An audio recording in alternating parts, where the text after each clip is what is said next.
الذي بنعمته تتم الصالحات الحمد لله رب العالمين به نستعين على أمور الدنيا والدين والصلاة والسلام على حبيب رب العالمين سيدنا محمد وعلى آله وصحبه أجمعين أما بعد نوينا التعلم والتعليم والنفع والانتفاع والمذاكرة والتذكير والإفادة والاستفادة والحث على التمسك بكتاب الله وسنة رسول الله والدعاء إلى الهدى والدلالة على الخير ابتغاء وجهه وثوابه وقربه تعالى. Alhamdulillah, segala puji kita haturkan kehadrat Allah. Pada malam hari ini kita dapat bertemu kembali dalam rangka mencarger keimanan kita, mempelajari ilmu agama. Yang syukur sekali dalam kesempatan ini kita bisa meluangkan waktu kita untuk duduk di tempat ini. Semoga apa yang kita keluarkan, apa yang kita niatkan, apa yang kita luangkan menjadi sebab hajat kita dikabulkan oleh Allah, disehatkan badannya oleh Allah, dimudahkan langkahnya oleh Allah, dijauhkan dari mara musibah oleh Allah. Amin ya rabbal alamin. Hadirin yang dimuliakan oleh Allah, setelah apa yang kita pelajari bersama, tak lupa hal ini menjadi suatu proses perjalanan kehidupan kita, bahwa di antara kita setiap harinya akan dipertemukan oleh Allah kepada aktivitas yang sehari-hari kita laksana bersama. Ada di antara itu yang membuat kita itu baik ataupun buruk. Disitulah Allah Subhanahu wa ta'ala telah memberikan kepada kita mutlaqul ikhtiyar, pilihan. Sehingga silahkan kita bisa memilih ke arah mana tujuan kita hidup itu akan dilalui. Dan kembali lagi, bahwasanya Allah Subhanahu wa ta'ala telah menentukan konsep yang akan membuat kita itu bahagia, konsep yang berdampak kepada kesenangan kita di dunia sampai ke akhirat.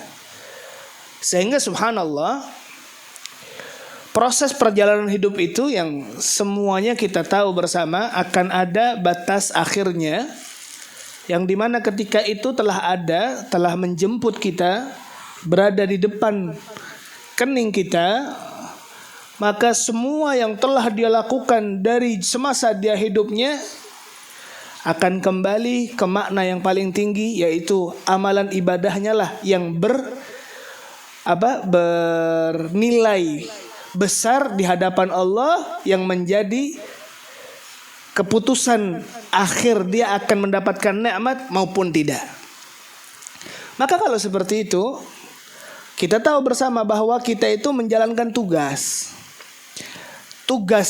akan hidup itu, yang dimana tugas itu bertujuan kepada ibadah, yang dimana ibadah itu bukan harus digambarkan dengan banyaknya sholat. Jawabannya tidak. Setiap apapun yang bisa kita laksanakan memiliki makna ibadah. Setiap perjalanan kehidupan kita ada tujuan hidup, ada tujuannya, yang dimana tujuannya adalah ibadah. Tergantung bagaimana kita meniatkannya. Sehingga kita bekerja ibadah, kita tidur ibadah, kita makan ibadah, kita bahkan buang hajat pun ibadah. Ada suatu pekerjaan yang dilakukan oleh sahabat kita Sayyidina Ali bin Abi Thalib karramallahu wajhah, yang berlandasan dari ucapan Nabi Muhammad. Bahkan ketika beliau keluar dari setelah buang hajat, beliau memegang perutnya dan beliau gosok-gosok perutnya dan beliau katakan, ya Allah, Alhamdulillah yang telah memberikan nikmat padaku dengan keluarnya hajatku ini. Subhanallah, dengan ucapan seperti itu maknanya besar di hadapan Allah. Sehingga muslim itu, seorang hamba itu tak akan pernah lepas dari tuannya. Seorang hamba tidak akan pernah lepas dari Allah Subhanahu wa ta'ala. Kita tahu yang memandang itu Allah, yang berbuat itu Allah, yang mencukupi kita itu Allah, yang memberikan kita kebahagiaan itu Allah. Sehingga nikmatnya hidup ketika berjalan bersama Allah Subhanahu wa ta'ala. Hadirin yang dimuliakan oleh Allah, jelas suara saya? Oke. Ah? Oh iya, kopi iki. Tosin, Dedi, lakukan tugasmu.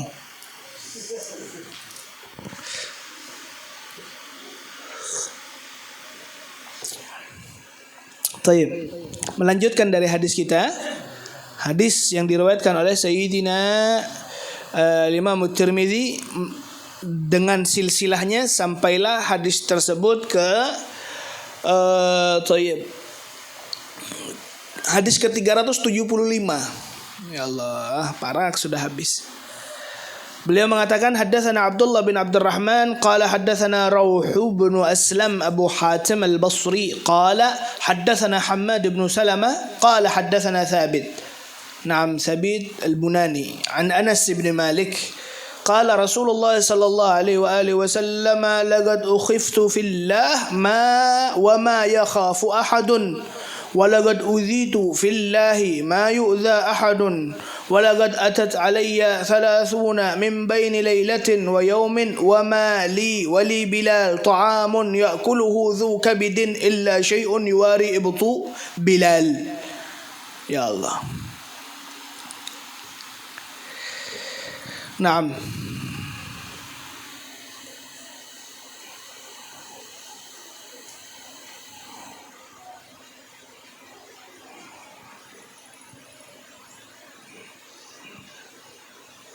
Naam.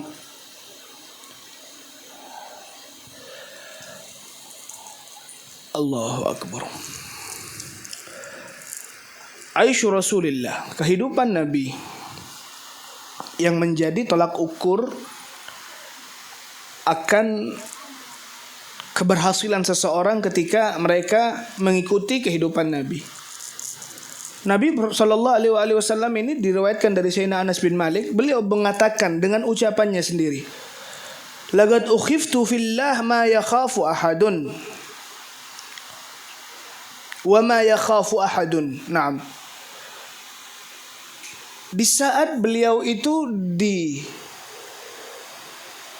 diberikan titah yang begitu agung oleh Allah, dengan adanya misi yang bahkan dengan misi itu menjadi suatu beban berat akan Nabi Muhammad, sehingga Nabi kita tahu bersama dicaci maki, Nabi disihir orang, Nabi sallallahu alaihi wasallam diboikot, nggak ditemenin, dilaknat, disakiti, bahkan berkali-kali upaya pembunuhan kepada Nabi.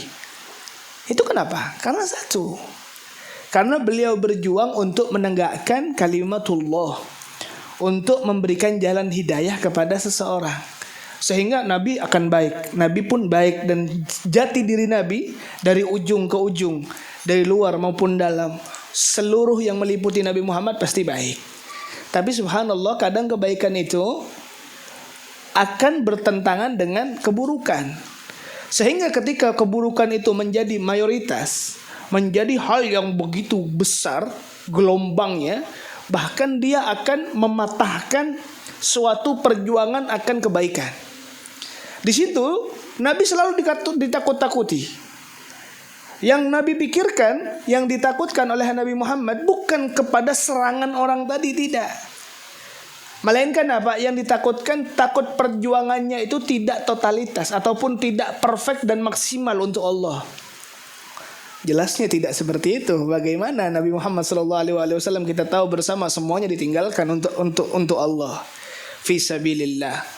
Bahkan Nabi itu di saat panglima-panglima perang yang kita tahu, ada 38 panglima perang yang telah Nabi Muhammad SAW besarkan dan kibarkan nama agungnya. Contoh saja Sayyidina Umar, Sayyidina Ali bin Abi Thalib, Sayyidina Khalid bin Walid, dan semua para panglima perang itu, mereka itu akan ada beberapa momen di titik takutnya mereka. Bahkan mereka akan berlindung kepada Nabi Muhammad.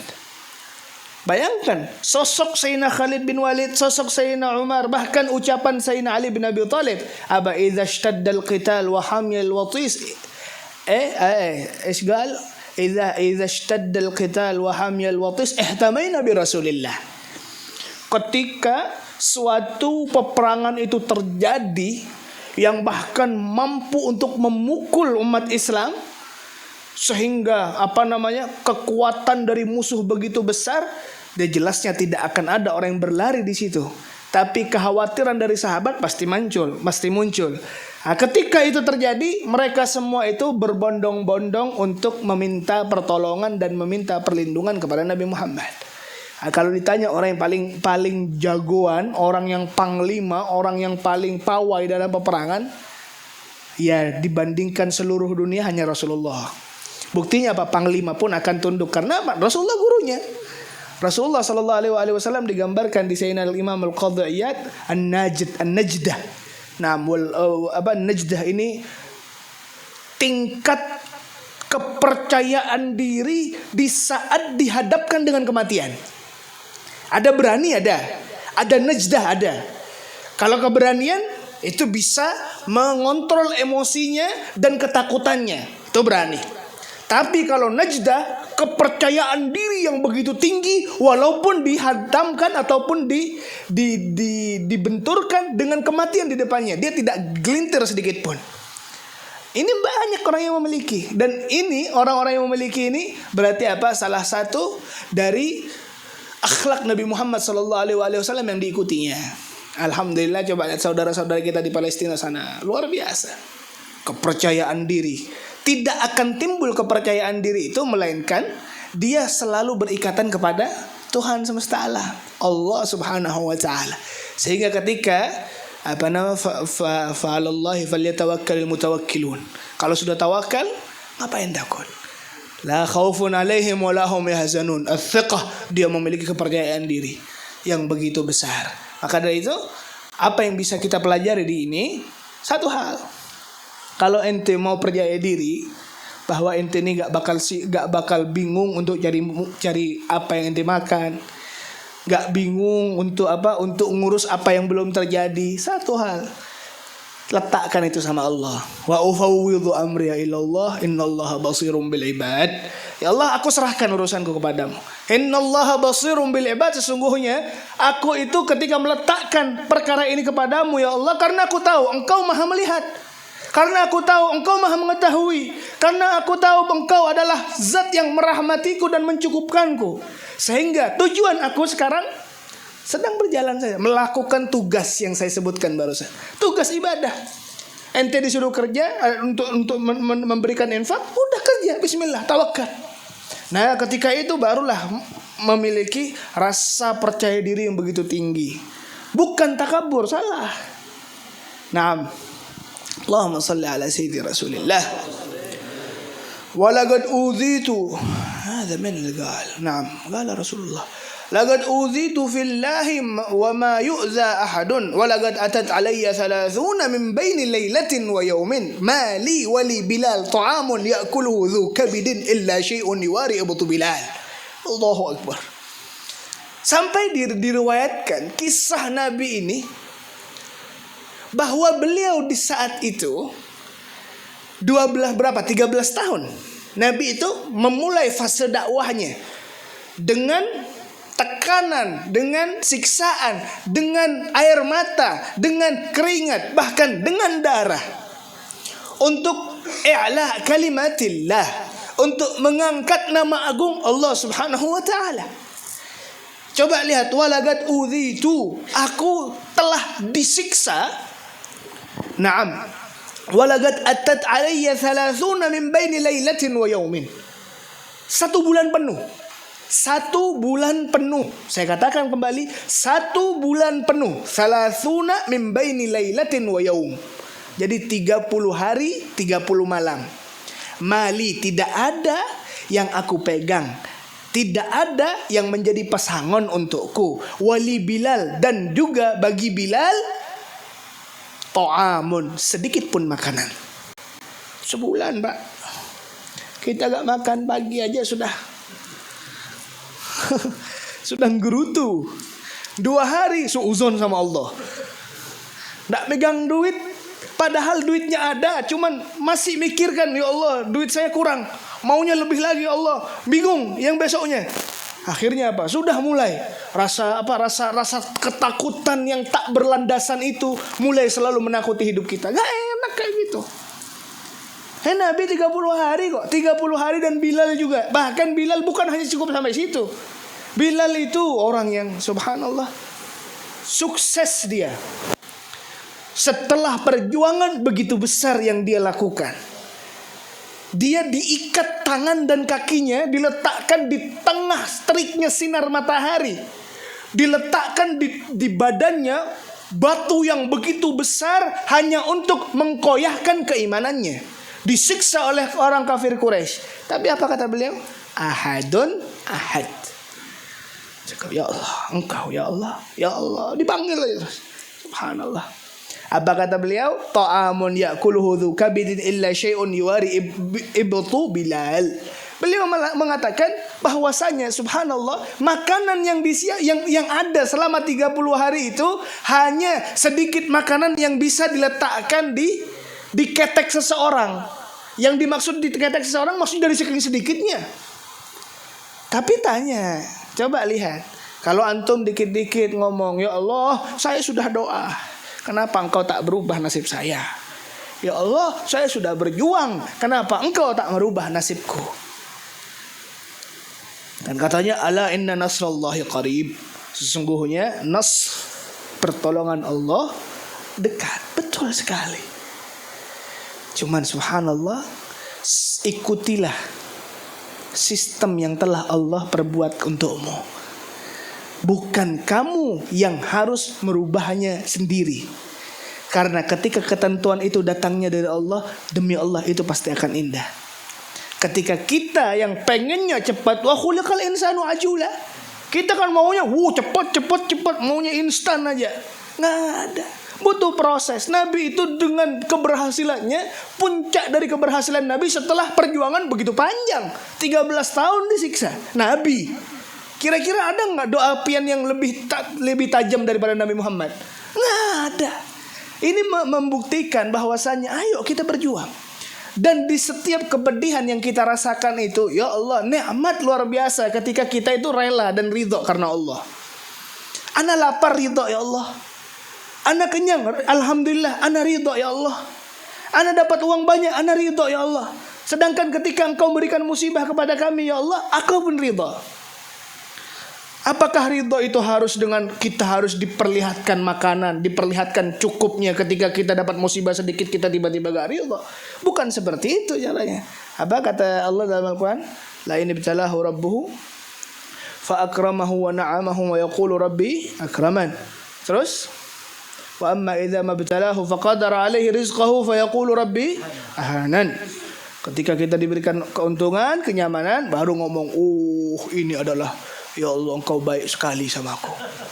Ketika diberikan musibah dikit, ya Allah, engkau tak adil. Kadang banyak kita ngomong kayak gitu. Itu yang menandakan berarti apa? Oh, berarti ada yang salah dalam perspektif hidup ini. Karena mohon maaf Bapak, Ibu, kehidupan kita itu bukan sinetron Korea yang semuanya indah-indah aja. Enggak, nikmati proses ini. Sedih dan senangnya kita ikuti. Karena apa? Kita sebagai poin. Lakukan tugas kita sebagai makhluk yang beribadah kepada Allah. Dengan segala kekurangan kita jelasnya. Dengan segala kelalaian kita jelasnya. Tapi kenapa saya sampaikan? Karena demi Allah, kamu tidak akan pernah bahagia kecuali kamu meletakkan apapun yang kamu inginkan kepada Allah. Jadi alhamdulillah ya Allah. Dimulai, ingat Tuhan tuh. Betahlil pian baca la ilaha illallah. Jangan nunggu ada orang mati aja baru betahlil la ilaha illallah, la ilaha illallah, la ilaha illallah. Jangan. Amun nunggu orang tetangga mengkiau besaruan baru 4 betahlil juga. Amun kadidam pembacaan wirid. Kada boleh kayak gitu. Nah, kenapa? Karena satu, perangnya Safa'il qalb itu dengan zikir. La ilaha illallah. Baca hari-hari aja. Insya Allah apa membuat hati buhan pian itu kada liar. Karena yang jelasnya di sini dong. Di dalam jiwa dong yang meronta apa? Kalau pian bingung deh, kalau seandainya yang lagi galau-galau tuh, berasa dunia itu sempit kan? Berasa ya Allah seakan aku tuh gak ada siapa-siapa lagi. Coba deh kamu keluar, jalan-jalan, lihat sungai di pinggir Banyu, lihat keindahan sungai di Batang Banyu itu. Lihat pemandangan. Bahwasanya Allah ciptakan, ya Allah besar sekali alam dan dunia. Kadang kita itu menyedihkan diri kita sendiri. Sedih tak beralasan. Naam. Allahumma shalli ala Muhammad. Ya Allah. La ilaha illallah Muhammadar Rasulullah. Lantas coba ketika Nabi seperti ini 30 hari, Nabi pernah enggak gerutung? Enggak. Sabar aja beliau. Bahkan Nabi Muhammad mengatakan apa? Naam. In lam yakun bika alayya ghadabun fala ubali. Ya Allah, jikalau seandainya hal yang aku terima ini tidak menyebabkan engkau murka kepadaku, maka aku tidak pedulikan itu. Udah, yang sakit pernah sembuh, yang sembuh pernah sakit, yang senang pernah sedih, dan begitu pula seterusnya. Gak usah diambil, gak usah pikiran kita itu tertuju kepada poin-poin ini. Lakukan, jalankan. Karena alhamdulillah hari-hari selalu berjalan. Nah, tujuannya kemana nanti? Ke rumah pian yang abadi, kena di surga sama Nabi Muhammad. Amin ya rabbal alamin. Masya Allah. Allahumma salli ala Muhammad. Naam. Yaqul Sayyidina Tirmidzi, kana Abdurrahman bin Auf lana jalisan. حدثنا عبد بن حميد قال حدثنا محمد بن إسماعيل بن أبي فديك قال حدثنا ابن أبي ذئب عن مسلم بن جندب عن نوفل بن إياس الهذلي قال كان عبد الرحمن بن عوف لنا جليسا وكان نعم الجليس وإنه انقلب بنا ذات يوم حتى إذا دخلنا بيته دخل فاغتسل ثم خرج وأتينا بصحفة فيها خبز ولحم فلما وضع بكى عبد الرحمن فقلت يا أبا محمد ما يبكيك قال هلك رسول الله ولم يسبع هو وأهل بيته من خبز الشعير فلا أرانا أخرنا لما هو خير لنا. Naam. Alhamdulillah. Hadis yang kedua diriwayatkan oleh Sayyidina Naufal ibnu Iyas al-Hudhali. Beliau bercerita, kana Abdurrahman. Nah, yang diceritakan adalah seorang sahabat Nabi yang beliau adalah orang istimewa, sahabat Nabi pilihan. Setelah 4 sahabat Nabi Khulafaur Rasyidin, ada 10 orang yang terbaik. Di antaranya Sayyidina Abdurrahman bin Auf. Abdurrahman bin Auf adalah orang yang ke-8 masuk Islam. Ingat yang pertemuan minggu kemarin, siapa orang ke-7 masuk Islam? Krik krik krik krik krik. Lupa sudah. Amun seandainya ini ulun hatam terus ulun ujikan, ulun yakin gak ada yang lulus. Sa'ad bin Abi Waqqas. Nah, yang ke-7. Yang ke-8 Sayyidina Abdurrahman bin Auf. Beliau masuk Islam setelah 2 hari Sayyidina Abu Bakar masuk Islam. Pertama kali orang di luar dari keluarga Nabi yang masuk Islam setelah istrinya, setelah Sayyidina Ali, setelah Sayyidina Zaid bin Harithah, yaitu Sayyidina Abu Bakar As-Siddiq. Nah, 2 hari setelah itu beliau ngajak orang. Abdurrahman bin Auf ini diajak oleh Sayyidina Abu Bakar sehingga masuklah Islam. Fahusuna islamuh, dan Masya Allah beliau adalah orang yang terhormat. Nah, beliau cerita, ini cerita sebelum saya akan panjang cerita. Apa saya selesaikan aja? Kayaknya udah lapar. Bukan biar gak ada. Lanjut. Oke. Nah, beliau bercerita, Naufal bin Iyas ini duduk bersama Abdurrahman bin Auf. Wa kana ni'mal jalis, dan pertemuan kedua sosok itu beliau ataupun Iyas al-Hudhali, beliau cerita bahwa saya duduknya dengan Sayyidina Abdurrahman bin Auf ini begitu membuat diriku bahagia, senang sekali. Nah, wa innahu inqalaba bina dzata yaumin hatta idza dakhalna baitahu faghtasala. Nah, ketika subhanallah Sayyidina Abdurrahman bin Auf ini ngajak yang cerita Naufal bin Iyas al-Hudhali. Masuklah ke rumahnya. Setelah masuk ke rumahnya, mandi-mandi, siap-siap, Dan subhanallah disediakan makanan. Nah, di makanan itu penuh dengan makanan yang mewah di saat itu. Roti yang begitu enak, dan juga lahm, daging kambing. Cerita beliau, falamma wudi'at, ketika diletakkan itu makanan, belum sempat disentuh nangis Sayyidina Abdurrahman nangis sekali dan mengatakan, ya Aba Muhammad, ma yubki, wahai Abu Muhammad, apa yang membuat kamu menangis? Padahal kita itu lagi duduk-duduk, lagi enak, lagi santai, lagi persiapan untuk menyantap makanan. Apa yang membuat dirimu menangis, wahai Abdurrahman? Apa kata beliau? Halaka Rasulullah. Aku teringat masa Nabi. Sampai Nabi itu wafat, Nabi itu tidak pernah merasa nikmatnya makanan yang aku makan ini.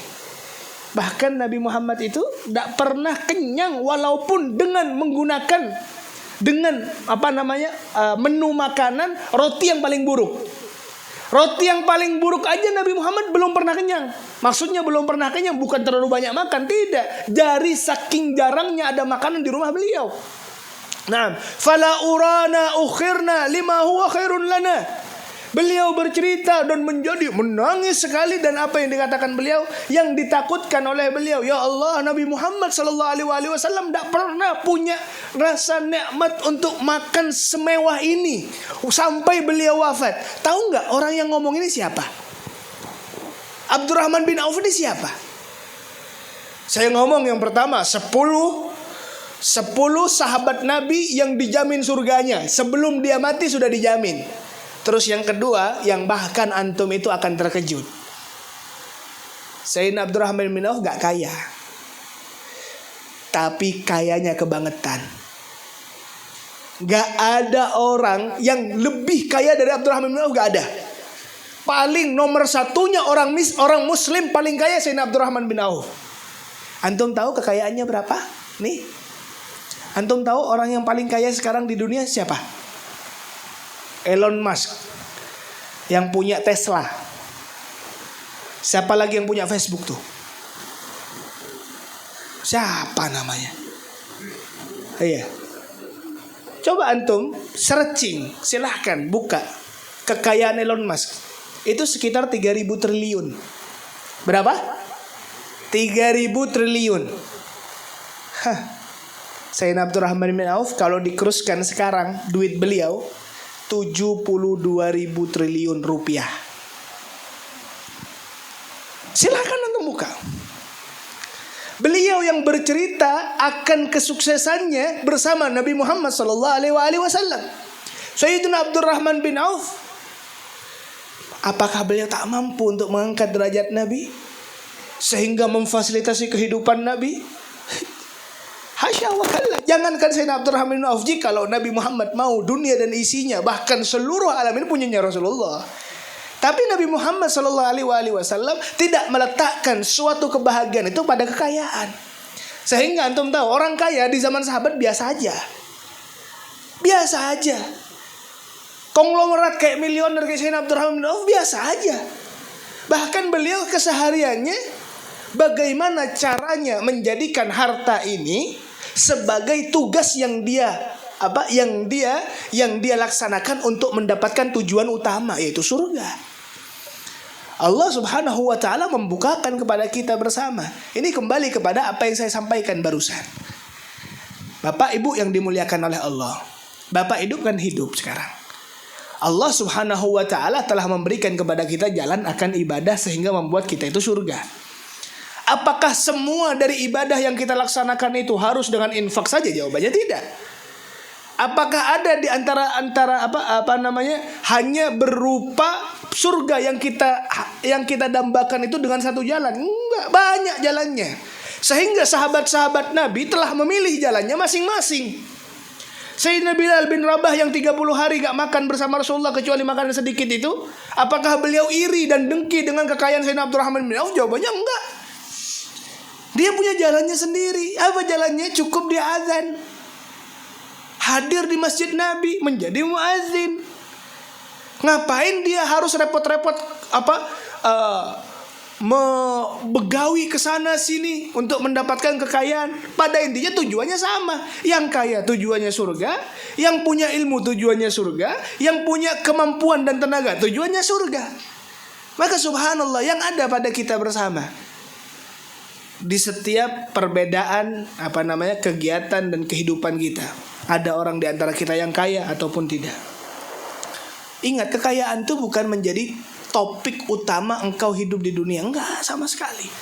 Contohlah Sayyidina Abdurrahman bin Auf itu, ketika beliau di Makkah, beliau diusir sama Nabi. Ke Madinah itu bawa baju aja. Beliau berangkat ke Madinah ketika proses hijrah, enggak kaya, bawa baju, enggak bawa duit, enggak bawa apa-apa. Padahal tahu nggak antum, Abdurrahman bin Auf ini di Mekah sudah punya kekayaannya sendiri. Anggaplah beliau sudah punya perusahaan, beliau sudah punya aset, beliau sudah punya harta, punya benda di Mekah. Tiba-tiba tahu kafir Quraisy pada saat itu ketika tahu bahwa Abdurrahman bin Auf ini seorang saudagar yang telah masuk Islam dan memilih hijrah dengan Nabi. Tahu nggak tawarannya seperti ini? Abdurrahman, ketika dia silahkan hijrah, saya tidak akan sama sekali melarangmu untuk hijrah sama Nabi Muhammad itu yang belum tentu arahnya dan tujuannya kemana. Nabi Muhammad yang kamu imani itu adalah pemecah. Nabi Muhammad itu gak punya kekuatan. Apa yang kamu banggakan dengan dekat dengan dia? Sedangkan kalau kamu dekat, resikonya kamu hilang semua harta ini. Ya Allah. Tiba-tiba apa? Dipersilahkan. Tapi ingat, semua aset yang kamu punya di Mekah ditahan dan disita dan diambil. Syaratnya satu, kamu silahkan hengkang dari Mekah, jangan ambil sedikit pun barangmu. Oh, kalau kita gimana? Ayo antum sudah dicontoh disampit, sudah punya pabrik, sudah punya rumah banyak. Tahu-taunya antum karena ikut hati antum untuk hijrah contohnya, sehingga proses hijrah antum itu dituntut dan disyaratkan untuk menghilangkan dunia antum. Kira-kira gimana? Oh, berat beb. Oke, apa kata Sayyidina Abdurrahman bin Auf? Boleh. Berangkat beliau, nggak noleh kanan kiri lagi, lurus. Karena apa? Karena beliau punya keyakinan bahwa Nabi Muhammad SAW yang menjadi pintu akan kesuksesannya nanti. Nabi Muhammad ini bosku, Nabi yang dicintai oleh setiap orang. Sehingga coba lihat para sahabat Nabi, alladzina ma'ahu ashidda 'alal kuffar ruhama bainahum. Naam, beliau adalah ahli ibadah. Kalau hijrah jangan tanggung. Kalau kita mau hijrah jangan tanggung-tanggung. Ketika kita melihat bahwasanya potensi kebaikan itu ada pada majelis, potensi kebaikan ada pada dekatnya dengan guru, potensi kebaikan ada dekatnya para ulama, maka jangan tanggung. Bismillah berangkat. Jadilah sebagaimana Sayyidina Abdurrahman bin Auf. Tahu tidak, setelah itu beliau punya istri. Sayyidina Abdurrahman punya istri. Istrinya kaya betul. Tahu tiba-tiba, alhamdulillah, Sayyidina Abdurrahman bin Auf memilih untuk hijrah. Kafir Quraisy datang lagi ke istrinya. Ayo silahkan, ikam tulak lawan laki ikam tuh.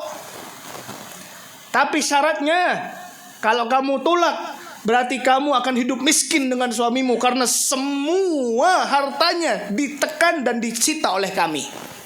Tapi kalau kamu, wahai Acil, wahai ibu, wahai istrinya Abdurrahman, amun ikam ni kada tulak lawan sidin, kada umpat hijrah, maka semua aset Abdurrahman aku kasih ke kamu.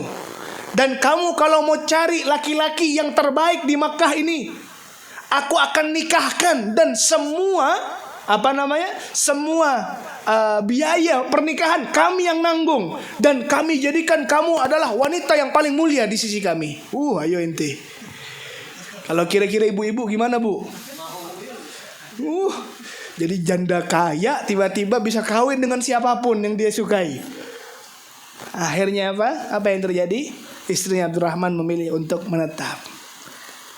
Karena apa? Tertipu dengan akan dunia yang telah ditawarkan. Maka dengan berat hati coba lihat Sayyidina Abdurrahman. Keluarga gak ikut, hartanya gak ada. Beliau hanya meletakkan harapan kepada orang yang gak pasti pada saat itu ya. Saya tidak mengatakan kedudukan Nabi, karena Nabi sudah jelas. Maksudnya apa? Ketika kita bahas secara logika, kalau dibahas secara logika, tiba-tiba contoh ulun bepadah lawan pian, ampih pian begawi di sini. Kira-kira memikir 2 kali, kalau seandainya aku ampih, apa yang aku dapatkan? Apa yang aku makan? Tapi subhanallah, karena keyakinan beliau begitu besar akan Nabi Muhammad, umpat beliau bersama Nabi. Berjalan batis Pak, 400 kilo ke kota yang belum pernah beliau datangi, kota yang asing, nggak ada yang kenal, nggak bawa duit sedikit pun. Datang beliau sampai ke Madinah, apa yang terjadi?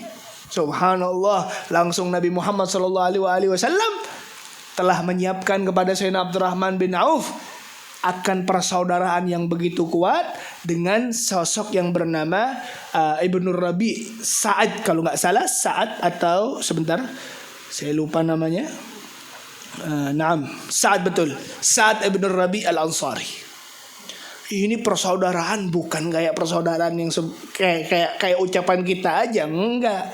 Dulu persaudaraan yang diikatkan akadnya oleh Nabi Muhammad begitu kuat. Sehingga apa yang terjadi? Abdurrahman bin Auf ini dijamu oleh saudaranya yang baru beliau kenal, tapi beliau akad dengan akad saudara oleh Rasulullah. Yang terjadi apa? Ternyata Sa'ad bin Rabi'ah adalah sosok saudagar juga, orang sugih, orang yang kaya. Ketika melihat seperti itu, ditawarkanlah Abdurrahman bin Auf. Ya Abdurrahman, wahai saudaraku, aku ini paling besar kebunnya. Aku itu punya kebun besar sekali. Apa namanya? Maka separuh dari kebunku ini untukmu, wahai Abdurrahman. Ya Allah, separuh dari kekayaan saudaranya Abdurrahman Ibnu Rabi diberikan kepada Abdurrahman bin Auf. Ya Abdurrahman, kami dengar kamu berangkat dari Makkah meninggalkan istrimu karena istrimu mengkhianatimu. Maka Abdurrahman, apa yang perlu kami berikan? Keluarga kami silahkan pilih untuk dipinang. Maka tahu nggak? Kalau kita digituin gimana tuh? Tiba-tiba ada haji-haji sugih bepadah lawan pian. Akoi guru, ini separuh dunia ulun gasan pian, apa pian? Menolak atau?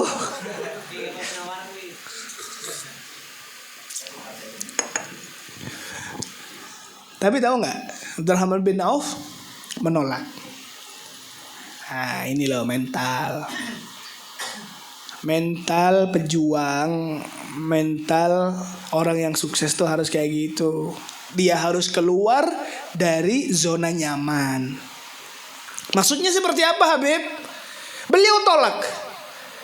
Dunia separuh dari hartanya Ibnu Rabi ditolak. Terus istri ditawarkan untuk mencari istri, ditolak. Kata beliau apa? Barakallahu fi malika wa fi ahlik. Semoga Allah memberikan keberkahan kepadamu dan kepada hartamu. Dullani ala suq. Mana?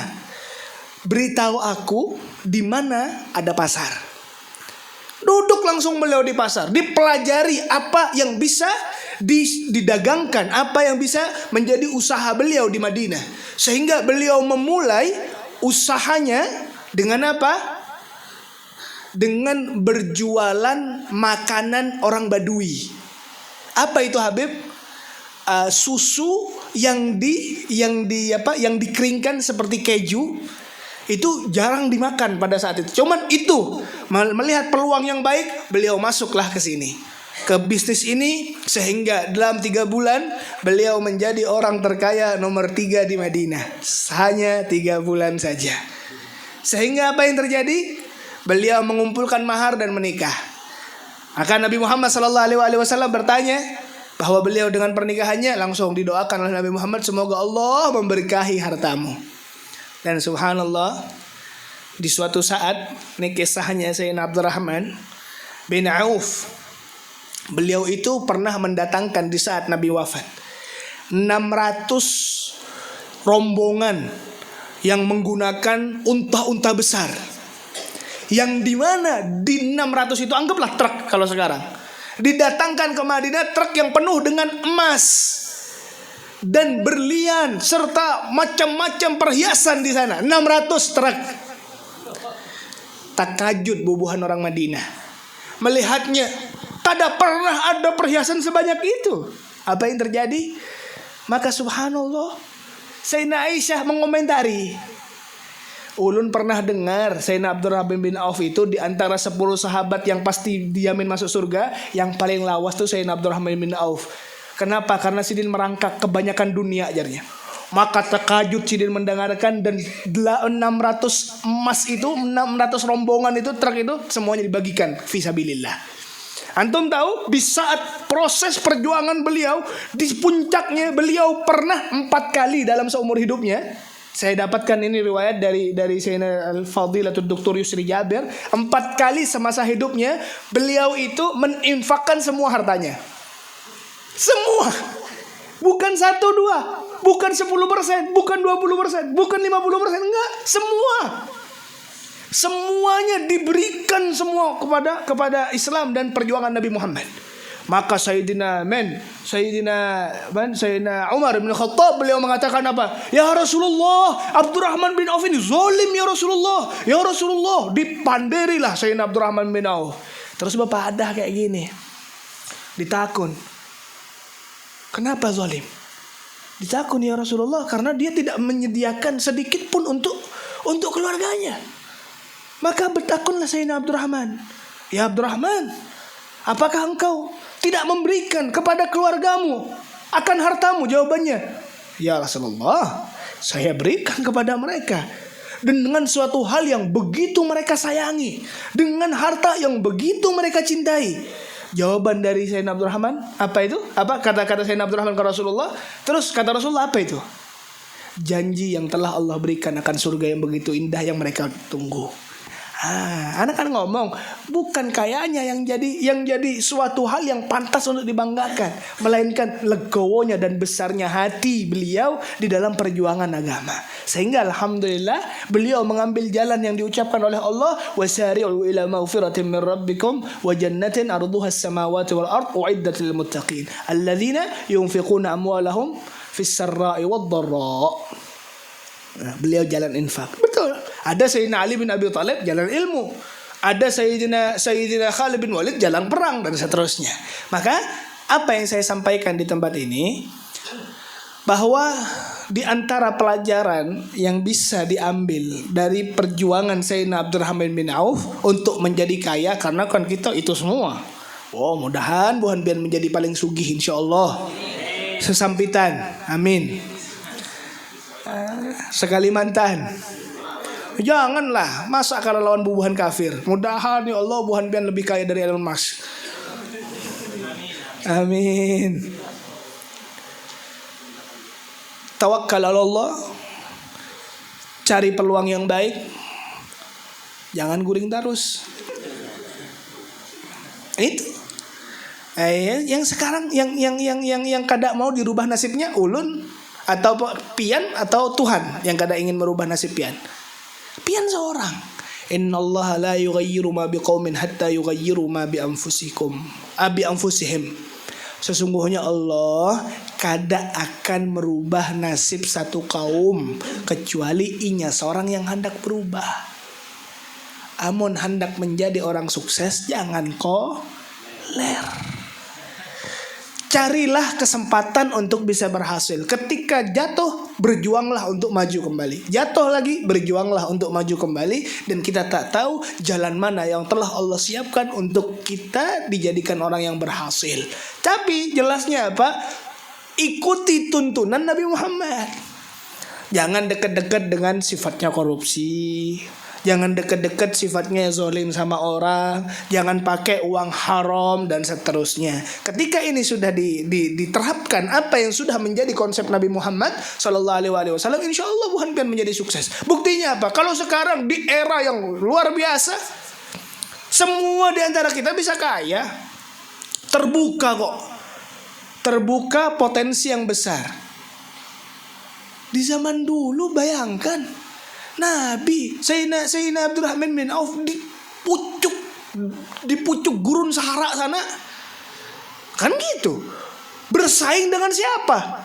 Kalau seandainya ada saingannya, alhamdulillah ini saingannya luar biasa, orang Yahudi. Yang megang pasar, yang megang transaksi dan ekonomi Madinah itu dikuasai oleh orang Yahudi. Sehingga alhamdulillah Sayyidina Abdurrahman bin Auf dengan kepiawaiannya dalam berniaga, beliau menjadi orang yang sukses dengan berbitung bulan saja. Karena apa? Orang Yahudi gak punya nabi, gak punya Nabi Muhammad, kita punya Nabi Muhammad. Makanya coba ulun bergeretek kalau sana berjualan atau apa, tawassul sama Sayyidina Abdurrahman bin Auf, mudahan jadi sebab kita itu menjadi sukses usaha kita. Amin ya rabbal alamin. Dan yang paling penting sih Kung, jangan koler. Amun koler ya Allah, insya Allah jangan bahayal pian, liur pian jadi liur walet kadida.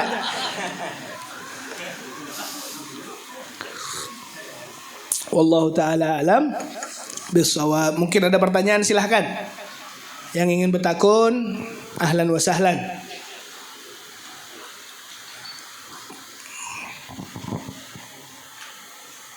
La ilaha illa anta subhanaka inni kuntu minadh dhalimin.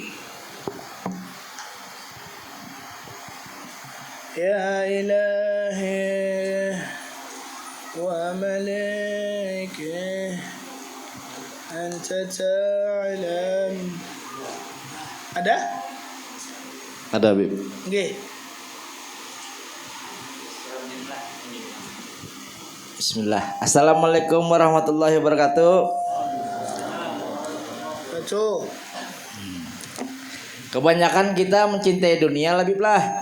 Amun bini, anak lawan harta kekuasaan tuh ya apa tuh ditinggalkan naik lah. Oke. Oke, yang pertama silahkan. Yang pertama itu, ada lagi pertanyaannya?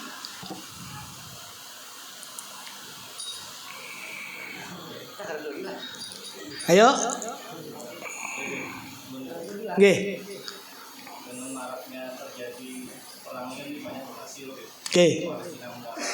Oke.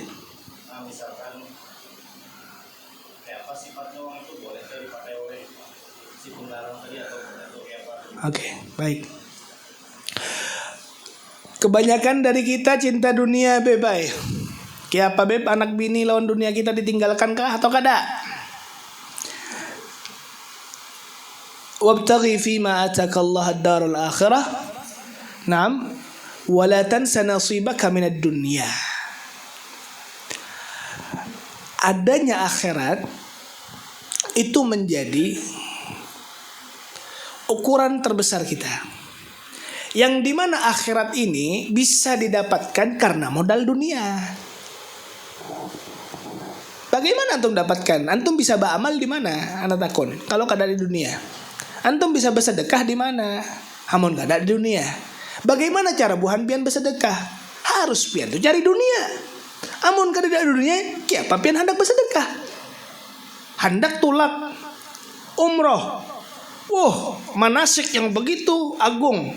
Bisa berziarah kepada Nabi, bisa tawaf di Makkah dan di Madinah, bisa tawaf di Ka'bah. Oke. Butuh modal, bosku. Bagaimana caranya? Dengan duniamu. Maka saya katakan bahwasanya perihal dunia itu dijadikan suatu jembatan kita mendapatkan keagungan di akhirat. Dengan cara seperti apa? Ketika adanya himbauan untuk menunaikan zakat, maka pandangan sahabat itu bukan kayak kita. Kalau kita apa? Amun ulun ni kada wajib, wah kada mengeluarkan ai. Kecuali kalau sudah ulun begawi tiba-tiba ada belenggu syariat untuk mengeluarkan zakat, mau kada mau ulun keluarkan.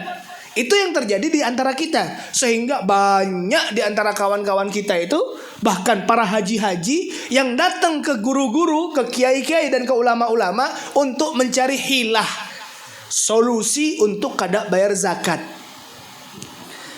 Oke? Kalau bahari kada. Sahabat itu hendak begawi siang malam. Bagaimana caranya aku bisa termasuk orang yang bisa bayar zakat? Karena aku tahu orang yang bisa bayar zakat kemuliaannya gini di sisi Allah. Jadikan duniamu adalah suatu kesempatan kamu mendapatkan kemuliaan di akhiratmu. Infak, nafkah, sedekah, alladzina yunfiquna fis sarra'i wad dharra, yang memberikan infaknya di siang hari, di saat melarat ataupun di saat yang senang. Infak itu masuk kepada semua apapun yang ada di sekitar kehidupanmu. Kamu ngasih uang jajan anakmu menjadi infak. Kamu memberikan santunan kepada orang tuamu, infak. Kamu memberikan nafkah akan istrimu, infak.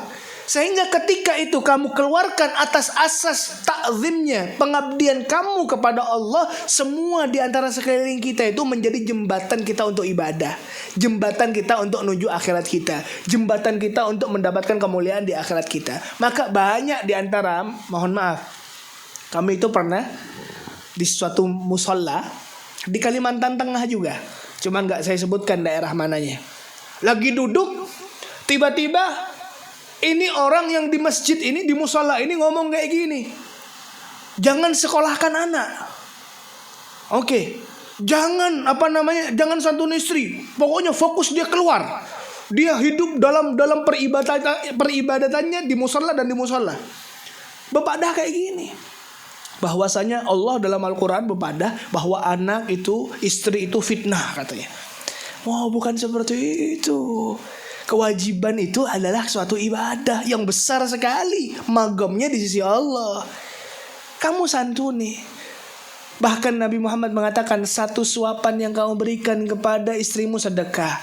Bahkan ketika kamu itu lagi bercumbu ria, lagi bersenang-senang, lagi saling mengasihi antara kamu dengan istrimu, mendapatkan pahala dari Allah. Dan ini semua proses jembatan menuju kemuliaan akhirat. Jadi tidak bisa kita putuskan antara akhirat dan dunia itu. Itu semua kembali kemana? Kepada hati dan ke tujuan kemana kamu mencari dunia. Nah, kalau seandainya kamu mencari dunia kamu penuh dengan kedengkian, kebencian, mau menang sendiri, zolim sama orang, gak mau berbagi. Berarti apa? Jelas ini tujuannya ke dunianya. Orang yang seperti ini biasanya paling takut dengan mati. Kan gitu. Nah, kalau seandainya dia subhanallah, dia ada duit, alhamdulillah Allah, ulun dapat rezeki wah ini. Ulun teringat kuitan ulun julungam, kuitan ulun. Alhamdulillah senang ulun. Namun seandainya ulun dapat duit sekarang, ya Allah teringat ulun bisi kawan di sana tidak berduitinya, datang ulun julung duit tadi. Tiba-tiba alhamdulillah bermakna uangnya. Padahal hanya geretekan hati yang begitu simpel aja. Ini kada hilang. Ini akan langsung menjadi tabungan keuntungan kamu di dunia dengan ditambahnya rezeki, di akhirat dengan disiapkan itu rekening yang begitu besar untukmu. Ayo, kita kan seperti itu kalau sudah begawi. Kita dapat rezeki kadang tergeretek hati untuk sedekah.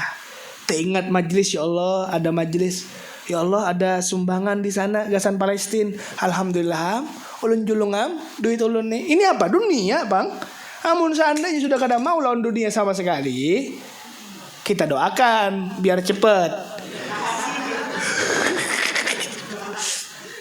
Nah, jadi insya Allah itu sebab jadi jembatan kita menuju akhirat kita. Terus untuk masalah Palestina, Beb, infak kami gimana, Beb? Sampai enggak? Nah, di situ untuk masalah ke Palestina, pertanyaan-pertanyaan yang pernah ditanyakan itu, nah, dan saya punya pertanyaan besar juga. Kemarin di tempatnya Habib Ja'far ada penggalangan dana dan di situ ada sejumlah uang kami juga masuk. Jelasnya kami biasanya akan cerita, akan bertanya. Yang pertama, apa ini adalah suatu agenda organisasi yang menjadi wadah tersumbangnya ataupun tersambungnya bantuan orang ke saudara kita yang ada di sana. Karena kita mau tulak sorangan kada kawa. Kenapa kada kawa, Habib? Yang disumbangkan 300.000 ya. Tulak ke sana pakai pesawat berapa belas juta. Jadi alhamdulillah saya tanyakan. Oke, pertama biaya organisasi itu dari mana? Apakah itu menggunakan dana dari kawan-kawan kita yang akan menyumbangkan ke Palestina dan digunakan sebagai akomodasinya atau tidak? Kalau tidak saya sumbang. Kalau iya saya takut harta saya digunakan untuk akomodasi yang sifatnya itu betul, alhamdulillah menjadi sebab tersalurnya. Cuman kan yang saya mau harta saya biar dinikmati oleh kawan-kawan yang ada di sana.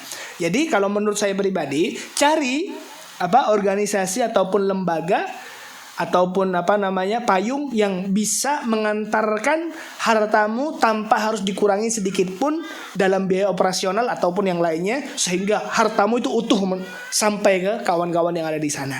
Nah, yang di Habib Ja'far Alfi alhamdulillah sepenuhnya utuh dana kita masuk ke Palestina, karena untuk biaya operasionalnya beliau telah berkoordinasi dan bersinergi ataupun kolab dengan Lazis NU, sehingga biaya operasional ditanggung oleh Amil Zakah ataupun Lazis NU seperti itu. Nah, ada lagi pertanyaan, silahkan. Nggih. Waalaikumsalam. Orang yang tidak taat di agama mendapatkan apa yang dia inginkan, itu namanya istidraj. Oke. Apakah ada lagi selain kata istidraj dalam maksud orang yang dilancarkan rezekinya, tapi dia jarang sholat, cuman kadang dia dengan Tuhannya gitu.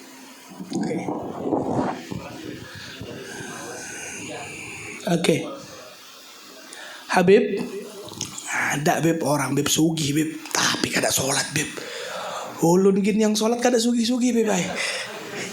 Itu kok kalau tujuan utamanya.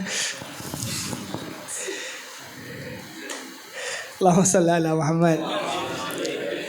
Sehingga bagaimana kita itu Beb, kita itu apa ngarannya? Ya boleh mensikapi ataupun menilai bagi mereka yang dibuka pintu dunianya tapi kada sholat. Apakah itu istidraj atau apa? Nah kan, lebih tepatnya kalau kita itu nuansa kemuliaan ataupun pikiran kita akan kemuliaan dan kesempurnaan jangan letakkan pada dunia, itu intinya. Karena apa? Dengan adanya dunia itu, yang bertumpuk-tumpuk yang banyak sekali, demi Allah yang dia makan sama seperti yang kita makan. Mungkin dia hanya punya pundi-pundi harta yang belum tentu itu miliknya. Karena demi Allah berapa banyak harta yang dia letakkan di bank sana tidak bisa dia nikmati. Banyak sekali. Hanya nilainya aja, kegunaannya belum bisa kita letakkan. Karena dunia mali, kata Rasulullah apa? Mali yaqulu ibn Adam mali ma baga min malika illa ma akalta fa ablait wa ma labista fa afnait wa ma tasaddaqta fa abqait. Harta, kata Nabi, yang dimakan, harta yang dipakai, harta yang disedekahkan, itu kata Nabi. Terus Beb yang lain Beb aset-aset seperti apa? Belum tentu. Buktinya apa? Saya tanya, buktinya apa? Ketika mereka meninggal dibawa nggak? Nggak ada. Kalau nggak diambil orang, diambil keluarganya. Yang dimana demi Allah keluarganya bahkan menjadi orang nggak ingat dengan dia kadang. Ya nggak? Konsep kan seperti itu. Kita nggak ngelihat di sekarang hakikat dari harta itu seperti apa. Ini loh yang dijelaskan oleh Nabi. Oke, ketika seperti itu, jelasnya Habib, semua di antara kita kan pengennya, ini kalau punya banyak harta kan senang Beb, kan fasilitas banyak Beb. Jadi bagaimana seandainya mereka Beb punya harta tapi gak sholat? Itu istidraj Beb.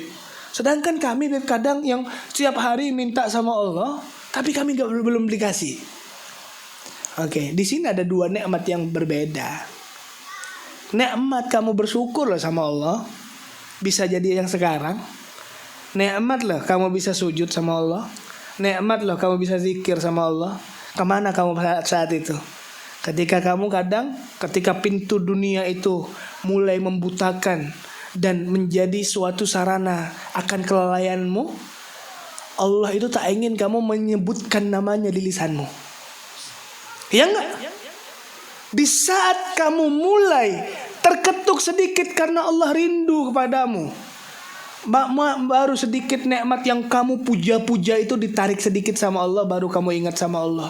Sehingga alhamdulillah kamu terbiasa sekarang mengatakan la ilaha illallah. Kamu terbiasa sekarang mengatakan Allahumma salli ala Sayyidina Muhammad.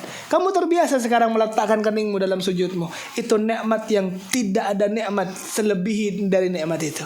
Kamu ingat akan Allah. Itu yang menjadi suatu hal yang patut untuk bukan hanya disyukuri, diiri. Behiri pian, namun seandainya ada orang yang kuat ibadahnya, behiri pian kalau seandainya ada orang yang setiap hari dengan tasbihnya. Bukan hanya konsepnya dengan apa yang kita tahu dengan dunia. Ayo coba lihat acil-acil yang di luar itu. Ada mereka itu yang subhanallah pengusaha sukses, tapi ketenangan jiwa belum dapat. Kapan ketenangan jiwa dapat? Ketika dia tahu dengan Allah, ketika dia bisa zikir sama Allah, ketika dia bisa duduk di tempat mendengarkan salawat Nabi, nyamannya lah. Akhirnya apa? Dunia itu hanya materi aja. Loh, ayo, anak kemarin nih Pak Bu, izin cerita. Duit banyak, bukan ulun tapi. Oke, tahu-tahunya Bu lah. Ulun datang Mbak Elang. Ulun nih paling ngalih. Amun seandainya dimintai tolong untuk urusan ngobat-ngobati. Kalau mun sekarang malas mendengar kuciak-kuciak orang itu. Tapi subhanallah Bu lah, bahari itu ulun gak ada bisi duit sama sekali. 1 hari 2 hari, parak-parak seminggu, anak butuh popok. Akhirnya subhanallah, orang yang pernah menghubungi ulun itu setengah bulan yang lalu itu ulun telepon. Karena geretekan hati ulun, kebutuhan. Berangkat ulun ke sana, orang sugih luar biasa. Ketika sampai sana, subhanallah, anaknya itu bukan jin, tapi jinet. Oke. Dia itu pengguna narkoba. Saya nggak sebutkan di mana tempatnya, nggak sebutkan sama sekali. Jangan pakai saham yang tahu.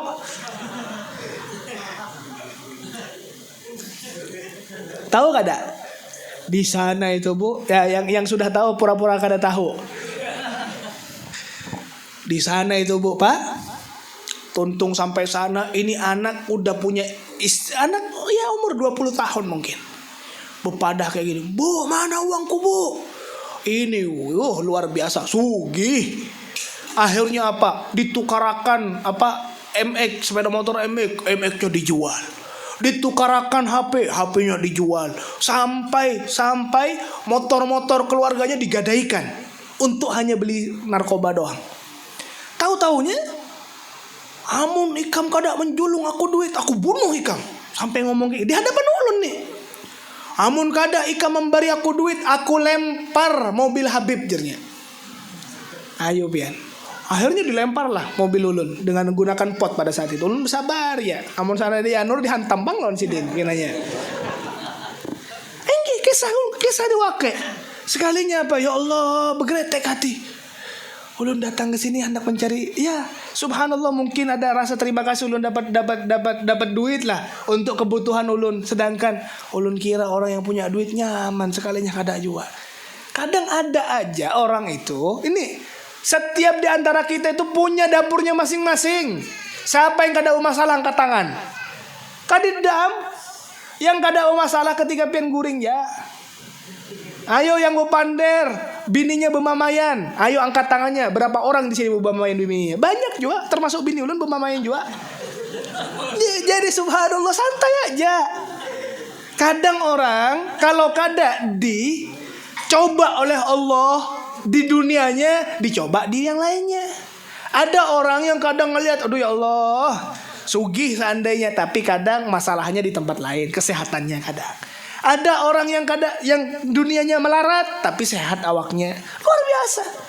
Inilah kehidupan. Nggak ada cara yang sempurna, nggak ada. Nanti di akhirat. Makanya kata Allah dalam Al-Quran, walal akhiratu khairun laka minal ula. Nikmati, ojo baper. Inilah hidup. Nah, bagaimana itu konsep akan bisa didapatkan ketika kamu dekat dengan Allah, ketika kamu kenal dengan Allah, ketika kamu bisa meletakkan ambisimu itu akan Allah Subhanahu wa taala. La khaufun 'alaihim wa lahum yahzanun. Maka alhamdulillah mereka yang sekarang sedang kaya-kayanya itu, yang kata sampean ya, kaya beb, tapi kadang jarang sholat beb. Berarti apa? Musibahnya di jarang sholat. Kita alhamdulillah luar biasa sholatnya. Yang paling ngalih apa? Sudah kada habisi duit, jarang sholat, pulang dunia kada dapat, akhirat pun kada. Nah, Allahumma sholli ala Muhammad. Doakan, insya Allah yang terbaik buat mereka. Insya Allah mudahan Allah bukakan mereka yang tertutup sekarang. Berkahnya kita duduk di tempat ini. Mudahan kita yang di sini yang galau-galau Allah bukakan semua pintu galaunya, sehingga Allah Subhanahu wa taala yang selalu yang kita pikirkan duit ya Allah, mudahan berkahnya Nabi Muhammad buhan pian dapat duit seberataan. Amin. Duit yang halal, duit yang berkah, duit yang banyak, sehingga buhan pian menjadi orang sugih seberataan. Amin ya rabbal alamin. Sallallahu alaihi wasallam Muhammadin nabil ummi wa alihi wasallam. Alhamdulillahi rabbil alamin. Apa itu? Oke. Ada pertanyaan yang bikin ulun galau. Beb, ulun nih beb, hanyar ja beb masuk server beb ay. Ulun nih sipit beb bahari jarnya. Ulun nih Tionghoa. Akhirnya ulun masuk Islam. Ngaran ulun beb Bang Heri Peang. Sidin bekesah. Kiapa beb ulun itu hendak menghauli kuitan ulun ataupun keluarga ulun yang kebetulan meninggal non muslim itu diperkenankan atau tidak. Oke. Jawaban singkatnya seperti ini, bahwa orang yang lam tablughu dakwah, semoga mereka yang tidak memeluk agama Islam tidak mutlak sepenuhnya di api neraka. Ini bukan ucapan saya, ucapan Sayyidina Imam Al-Ghazali. Oke. Dibagi. Di antaranya ketika mereka sudah sampai dakwah Islam, tapi mereka tolak, inilah yang pasti di neraka. Khalidina fiha. Yang kedua, tidak. Di zaman Nabi kan, di awal-awal Nabi itu berdakwah di Makkah, di Indonesia kan sudah ada orang, kan belum Islam. Bagaimana nasib mereka? Nah, Sayyidina Imam Al-Ghazali beliau mencerita, mereka yang belum terdengar dakwah itu karena mungkin minimnya maklumat dia, minimnya ustadz, minimnya para pendai, sehingga mereka tak mendengar. Nah, Allah akan berikan kesempatan nanti di alam barzakh dengan memberikan kepada mereka suatu utusan yang akan, ya mungkin sama kondisinya sama seperti sekarang, diajak. Kalau mereka tolak, berarti mereka dapat siksa. Kalau mereka mengikuti, berarti mereka akan dapat nikmat. Wa ma kunna mu'adzibina hatta nab'atsa rasula, kata Allah. Allah Maha Adil. Maka muslim yang mungkin di jauhan sana, mungkin juga termasuk non muslim yang menjadi orang tua kita terdahulu. Mudahan ya Allah dengan kemuliaan Nabi Muhammad, Allah Subhanahu wa taala jadikan Allah berikan suatu jalan yang penuh dengan rahmat dan keadilan kepada beliau-beliau seberataan. Amin ya rabbal alamin. Karena subhanallah, suatu kisah di Mesir itu, orang Yahudi bisa memeluk agama Islam karena maulid, karena Nabi rahmatan lil alamin. Mudahan Allah maha memberi, Allah maha mengasihi, Allah maha memberi ampun. Ya mudahan mereka yang mungkin termasuk di keluarga kita, karena kehilafan mereka tak tahu akan Islam, sehingga mudahan di alam akhirat sana Allah Subhanahu wa taala tunjukkan jalan yang benar kepada mereka. Amin ya rabbal alamin. Wa sallallahu ala sayyidina Muhammadin nabil ummi wa alihi wasallam. Alhamdulillahi rabbil alamin. Mudahan apa yang bisa ulun sampaikan ini menjadi sebab kita mendapatkan rahmat. Amin. Dan juga ulun minta maaf mungkin seandainya ada jawaban ulun yang belum puas, mungkin bisa dikoreksi kembali atau menjadi PR buat ulun pribadi. Allahul muwaffiq ila aqwamit thoriq. Assalamualaikum warahmatullahi wabarakatuh.